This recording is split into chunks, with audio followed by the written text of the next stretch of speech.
2029 সাল আসার আগেই কি প্রধানমন্ত্রী তারেক রহমানকে ক্ষমতার গদি থেকে টেনে হিঁচড়ে নামানোর এক ভয়ঙ্কর ছক কষা হয়ে গেছে? রাজনৈতিক বিশ্লেষকদের মতে দেশের রাজনীতির ভেতরে তলিতলে এমন এক অদৃশ্য শক্তির খেলা চলছে, যার প্যাচে পড়ে আগামী কয়েক বছরের মধ্যেই বিএনপির নাম নিশানা মুছে যাওয়ার এক চরম ব্লুপ্রিন্ট তৈরি হয়েছে। আর এই পুরো লঙ্কাকাণ্ডের পেছনে কলকাঠি নাড়ছে সেই ভয়ঙ্কর ডিপ স্টেট বা অদৃশ্য শক্তি। সমালোচকদের ধারণা, এই অদৃশ্য শক্তির দাবার চালে যে কোনো সময় ঘাড় ধাক্কা খেয়ে পাতালে নামতে পারে বর্তমান সরকার। আর সেই সুযোগে চরম বদলা নিতে আবারও মাথাচাড়া দিয়ে দেশে ফিরতে পারে শেখ হাসিনা। আজকের পর্বে ফাঁস করা হবে কারা এই অদৃশ্য মাস্টারমাইন্ড, কিভাবে ডক্টর ইউনূসের আমল থেকেই এই ফাঁদ পাতা শুরু হয়েছিল, আর কেনই বা এই পুরো ছলচাতুরির সাথে এনসিপি, জামায়াতের ডক্টর শফিকুর, ভারতের গোয়েন্দা সংস্থার এবং আমেরিকার ট্রাম্পের নাম জড়াচ্ছেন বিশ্লেষকরা।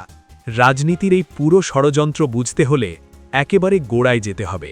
এই যে ডিপ স্টেট শক্তির কথা বলা হচ্ছে, এরা আসলে কারা? সহজ কথায়, এরা হলো এমন এক ক্ষমতাবান গ্যাং যারা ক্যামেরার সামনে আসে না, কিন্তু পেছনের সিটে বসে পুরো দেশের রাজনীতির চাকা ঘোরায়।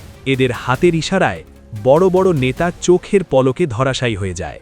আর আসিফ মাহমুদ কিছুদিন আগে এই গোপন কথাই হাটে হাড়ি ভাঙার মতো ফাঁস করে দিয়েছেন, যা শুনে তাবড় তাবড় নেতাদের রীতিমতো মাথায় হাত। আসিফ একেবারে পরিষ্কার করে বলে দিয়েছেন যে তাদের সরকার যখন প্রথম চেয়ারে বসে, তখনই এই পেছনের লোকগুলো তাদের কাছে একটা বিশাল বড় অফার নিয়ে হাজির হয়েছিল। অফারটা ছিল একদম মাথা খারাপ করে দেওয়ার মতো। তাদের বলা হয়েছিল শেখ হাসিনার যে মেয়াদ বাকি ছিল সেই 2029 সাল পর্যন্ত তারা যেন আরাম করে ক্ষমতার গদিতে বসে থাকে, মানে কোনো ভোট ছাড়াই লম্বা সময়ের জন্য দেশ চালানোর পুরো কন্ট্রোল তাদের হাতে তুলে দেওয়ার এক বিশাল ফাঁদ পাতা হয়েছিল। কিন্তু কেন এমন শয়তানি চাল চালা হলো? সমালোচকদের মতে এই প্ল্যানের আসল টার্গেট ছিল দেশের বড় বড় রাজনৈতিক দলগুলোকে একেবারে সাইজ করে দেওয়া। ভোটের ব্যবস্থা যদি আসল কথা হতো, তবে মাত্র কয়েক মাসের মধ্যেই একটা সুন্দর ভোট করে ফেলা একদম পানির মতো সহজ ছিল। কারণ ভোটের জন্য যে বিশাল কোনো কাজ বাকি ছিল তা কিন্তু নয়। এর আগেও দেশে খুব অল্প সময়ের মধ্যে অনেক বড় বড় ভোট হয়ে গেছে, কিন্তু ডক্টর ইউনূসের সরকার সেদিকে পা বাড়ায়নি। তারা কেবল নানা কথা বলে দিনের পর দিন পার করেছে। আর এই সময় কাটানোর চালাকি দেখেই পরিষ্কার হয়ে যায় যে তারা আসলে এই পেছনের মাস্টার মাইন্ডদের শেখানো বুলিতেই নাচছিল। তলে তলে তারা এমন এক প্যাচ কষেছিল যাতে বড় দলগুলো একদম কোণঠাসা হয়ে পড়ে। মূলত এই ফাঁদে পা দিয়ে দেশের রাজনীতির মাঠ একেবারে নাজেহাল হয়ে পড়েছিল। আর এই সুযোগেই সেই পর্দার পেছনের খেলোয়াড়রা তাদের আসল দাবার চাল চেলেছিল। তারা চেয়েছিল দলগুলোকে এমনভাবে নাচিয়ে ছাড়তে যেন তারা কোনো কুল কিনারা খুঁজে না পায়। এই গ্যাংয়ের টার্গেটই ছিল রাজনীতি থেকে সবার শেকড় উপড়ে ফেলা। তারা ভেবেছিল নেতাদের এত লম্বা সময় ক্ষমতার বাইরে রাখলে তারা এমনিতেই হাঁপিয়ে উঠবে এবং তাদের দলের ভেতরেই রামধোলাই শুরু হয়ে যাবে। আর এই সুযোগে তারা নিজেদের লোকদের দিয়ে রাজনীতির মাঠ কবজা করে নেবে। এই পুরো ভেলকিবাজির মধ্যে সবচেয়ে বড় চমকটা এসেছে যখন এর সাথে এনসিপি আর জামায়াতের নাম একেবারে আষ্টে পিষ্টে জড়িয়ে গেছে। বিশেষ করে জামায়াতের প্রধান ডক্টর শফিকুরের ভূমিকা নিয়ে এখন হাটে মাঠে ঘাটে দারুণ কানাঘুষা চলছে। প্রথম দিকে যখন নতুন নিয়মের কথা বলে ভোটের রাস্তা একেবারে কাঁটা বিছানো হচ্ছিল, তখন অনেক নেতাই বুঝতে পারেননি যে সামনে কত বড় এক খাদের কিনারা হাঁ করে আছে। কিন্তু দিন যত গড়িয়েছে, এই সব কথার পেছনের আসল ছলচাতুরি যখন সবার চোখের সামনে পরিষ্কার হতে শুরু করেছে, তখন বিএনপি আর জামায়াতের মতো দলগুলো টের পেয়েছে যে এটা কোনো সাধারণ ব্যাপার নয়। এটা ছিল তাদের পুরো রাজনীতিকে একেবারে ধূলিসাৎ করে দেওয়ার এক ভয়ঙ্কর ছককষা। কারণ এমন সব নিয়ম বানানোর কথা উঠছিল যেগুলো পাশ হলে বড় নেতাদের রাজনীতি করাই একেবারে শিকে উঠত।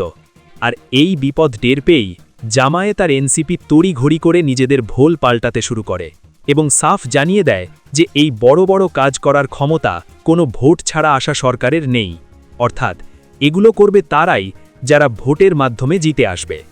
ডক্টর শফিকুরের মতো নেতারা খুব শ্যানা বুদ্ধি খাটিয়ে এই ঘোরতর ফাঁদ থেকে নিজেদের কিছুটা সরিয়ে নেওয়ার চেষ্টা করেন, কারণ তারা বুঝে গিয়েছিলেন এই ফাঁদে পা দিলে একেবারে জেলের ঘানি টানার মতো অবস্থা হতে পারে, অথবা রাজনীতির মাঠে তাদের একেবারে খেল খতম হয়ে যাবে।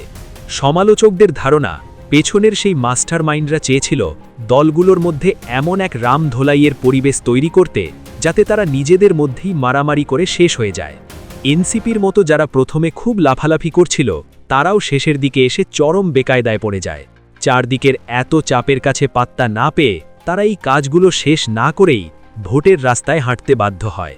আদতে আসিফ এখন যেটাকে তাদের ভালো মন বলে প্রমাণ করতে চাইছেন, সমালোচকরা সেটাকে কেবলই ঘোল খেয়ে আর লজ্জা পেয়ে পিছিয়ে আসা হিসেবেই দেখছেন। এই ঘটনা প্রমাণ করে যে দলগুলো নিজেদের অজান্তেই কেমন একটা বিশাল বিপদের মুখে পড়ে গিয়েছিল। তবে শুধু দেশের ভেতরের এই লঙ্কাকাণ্ডই নয়, বাইরের দেশের বড় বড় মাতব্বরদের ইশারা আর তাদের আসল ভেলকিবাজি পুরো ঘটনাকে আরও জমজমাট করে তুলেছে। বিশেষ করে ২৪ সালের ৫ই অগাস্টের সেই বিশাল ওলটপালটে আমেরিকার ট্রাম্প যে বোমা ফাটিয়েছেন তাতে রাজনীতির মাঠ একেবারে গরম হয়ে গেছে। ট্রাম্প খুব পরিষ্কার করেই বলেছেন যে এই সব কিছুর পেছনে বাইরের দেশের টাকা আর ক্ষমতার বিশাল হাত রয়েছে। শুধু তাই নয়, এই পুরো শয়তানি চালের সাথে ভারতের একেবারে প্রথম শ্রেণীর গোয়েন্দা সংস্থা রয়ের নাম খুব জোর সোরে শোনা যাচ্ছে। সমালোচকরা বলছেন প্রতিবেশী দেশ হিসেবে বাংলাদেশে ছড়ি ঘোরানোর একটা বড় বদভ্যাস তাদের সব সময় ছিল। গত বেশ কয়েক বছর ধরে তারা যেভাবে এখানে নিজেদের প্রভাব খাটিয়ে আসছিল সেটা হঠাৎ করে মাটিতে মিশে যাওয়ায় তারা যে চুপচাপ বসে থাকবে এটা ভাবা একেবারে বোকামি। রাজনৈতিক বৌদ্ধদের ধারণা এই পরিবর্তিত পরিস্থিতিতে নতুন করে তাদের তুরুপের তাস সাজাচ্ছে। তারা চাইছে দেশের ভেতরে এমন একটা ছন্নছাড়া অবস্থা তৈরি করতে যাতে বর্তমান সরকার তারেক রহমান কোনোভাবেই শান্তিতে দেশ চালাতে না পারেন। আর এই কাজে তারা সেই পর্দার পেছনের মাস্টারমাইন্ডদের সাথে মিলেমিশে একাকার হয়ে গেছে। বাংলাদেশের ভেতর নানা ঝামেলা পাকিয়ে বর্তমান সরকারকে নাকানি চুবানি খাওয়ানোই এখন তাদের প্রধান টার্গেট। সেই সঙ্গে ট্রাম্পের কথার পর সবার মনে এই সন্দেহ একেবারে পোক্তবক্ত হয়ে গেছে যে বাইরের দেশের এই খেলোয়াড়রাও বসে নেই। এই বিদেশি চক্র এতটাই ভয়ঙ্কর যে তারা তাদের স্বার্থের জন্য যে কোনো দেশের সবকিছু এক নিমিষেই শেষ করে দিতে পারে। এই চক্রের হাতে পড়ে দেশের রাজনীতি এখন একেবারে অথই জলে হাবুডুবু খাচ্ছে। এই গ্যাংয়ের পাতা ফাঁদে পা দিলে আর রক্ষা পাওয়ার কোনো উপায় থাকে না। তারা তলে তলে এমনভাবে গুটি সাজায় যে বড় বড় নেতারাও বুঝতে পারেন না কখন তারা নিজেদের গর্তে নিজেরা পড়ে গেছেন। এইসব ছলচাতুরি আর পেছনের কলকাঠি নাড়ার খেলায় এখন সবচেয়ে বেশি বেকায়দায় পড়েছেন বর্তমান প্রধানমন্ত্রী তারেক রহমান। ২৬ সালের ভোটের পর যখন তিনি ক্ষমতার গদিতে বসে দেশের হাল ধরেন তখন অনেকেই ভেবেছিল এবার হয়তো সব ঝামেলা চুকে যাবে।